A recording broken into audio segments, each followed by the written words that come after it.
ಶ್ರೀರಾಮನವಮಿಯಂದು ನಮ್ಮ ಅರಲ್ಜಾಲಪ್ ಹಾಸ್ಪಿಟಲ್ ಪಕ್ಕದಲ್ಲಿ ಶ್ರೀರಾಮಾಂಜನೇಯ ಮಂದಿರದಲ್ಲಿ ಇವತ್ತು ಶ್ರೀರಾಮನವಮಿಯನ್ನು ಅದ್ದೂರಿಯಾಗಿ ಆಚರಣೆ ಮಾಡ್ತಾಯಿದ್ದಾರೆ.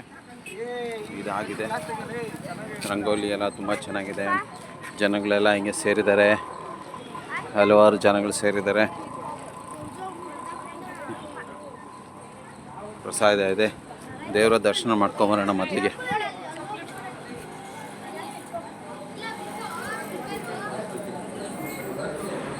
ದೇವರ ಹೋಮ ಯಜ್ಞ ಎಲ್ಲಾಗಲೂ ನಡೆದಿದೆ.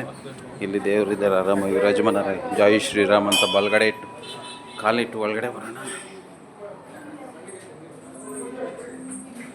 ಅರ್ಚಕರೇ ನಮಸ್ಕಾರ. ನಮ್ಮ ವೀಕ್ಷಕರಿಗೆಲ್ಲ ಒಳ್ಳೆಯದಾಗಲಿ. ನಮಸ್ಕಾರ. ಸ್ವಾಮಿಗೆ ಇವತ್ತು ಏನು ಅಲಂಕಾರ ಮಾಡಿದ್ದೀರಾ ಸ್ವಾಮಿ? ಕುಂಕುಮ ಅಲಂಕಾರ ಮಾಡಿದ್ದಾರೆ. ಸ್ವಾಮಿ ತುಂಬ ವಿಜೃಂಭಣೆಯಿಂದ ವಿಜೃಂಭಿಸುತ್ತಿದ್ದಾರೆ. ಆಂಜನೇಯ ಸ್ವಾಮಿ ಇಲ್ಲೂ ಅಷ್ಟೇ ತುಂಬ ಚೆನ್ನಾಗಿ ಪೂಜೆ ಮಾಡಿದ್ದಾರೆ. ಜನಗಳು ತುಂಬ ಜನ ಬಂದಿದ್ದಾರೆ. ಶ್ರೀರಾಮ ಮಂದಿರ ಆಗಿತ್ತು, ತುಂಬ ಜೋರಾಗಿ ಗ್ರ್ಯಾಂಡಾಗಿ ಪೂಜೆ ಪ್ರಸಾದ ಎಲ್ಲ ಇಟ್ಟಿದ್ದಾರೆ. ಇಲ್ಲಿ ತೀರ್ಥ ಪ್ರಸಾದ ಇದೆ,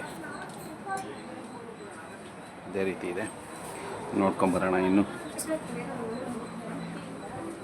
ಇಲ್ಲಿ ದೇವರ ಹೋಮ ಯಜ್ಞ ಮಾಡಿದ್ದಾರೆ. ಇಲ್ಲಿ ನವಗ್ರಹ ದೇವರುಗಳಿದ್ದಾರೆ. ಈ ದೇವ್ರ ಹತ್ರ ಕೇಳ್ಕೊಡ್ರಿ, ಏನೇನು ಬೇಕೆಲ್ಲ ಕೇಳ್ಕೊಂಬ. ನಾನು ಇದರಲ್ಲಿ ಫಸ್ಟ್ ಇದರಲ್ಲಿ ಮಾಡ್ಬಿಟ್ಟು ಆಮೇಲೆ ಅದ್ರಲ್ಲಿ ಮಾಡೋಣ, ಇನ್ನೊಂದು ಸರಿ ಮಾಡೋಣ. ಪ್ರಸಾದ ವಿತರಣೆ. ಓಹೋ, ಬೇಕಾದಷ್ಟು ಪ್ರಸಾದ ಬಂದಿದೆ. ಎಲ್ಲರೂ ಪ್ರಸಾದ ಹಂಚ್ತಾ ಇದ್ದಾರೆ.